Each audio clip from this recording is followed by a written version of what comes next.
So కుంభరాశి ఫలితాలు ఎట్లా ఉన్నదంటే మనకు ముఖ్యంగా వీళ్ళకు కూడా కొంచెం ధనాదాయం పరంగా కొంచెం ట్రబులింగ్గానే ఉంది. ద్వితీయాధిపతి కొంచెం శనిగ్రహం వలన ఎఫెక్ట్ వలన కొంచెం ధనాదాయం కుంటుపడే అవకాశాలు ఉంటాయి.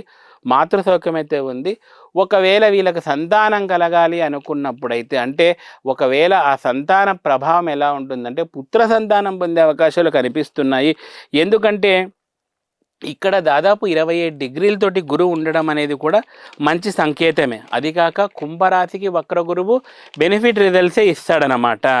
సో కాబట్టి ఇలా మనకు ఈ కుంభరాశి ఫలితాలు సూచిస్తున్నాయి. ఇక తర్వాత ప్రేమ ఈ విషయాల్లో కూడా కొంచెం సానుకూల అనుకూల ఫలితాలే మనకు కనబడించే అవకాశాలు ఉన్నాయి. తర్వాత కానీ తల్లిదండ్రులను ఒప్పించడంలో కాస్త కష్టపడాల్సి వస్తుంది ఆ పిల్లలు అన్నమాట. అంటే ప్రేమికులు తల్లిదండ్రులను ఒప్పించడంలో కాస్త కష్టపడాల్సి వస్తుంది. మరి ఏంటండి ఈ కుంభరాశి వాళ్ళకు దేవత ఎవరైనా ఉన్నారంటే అవునండి, లక్ష్మీ దేవత ఆరాధన చేయొచ్చు. లేదంటే కమలాత్మిక దేవత ఆరాధన చాలా మంచి ఫలితాలను ఇస్తుంది.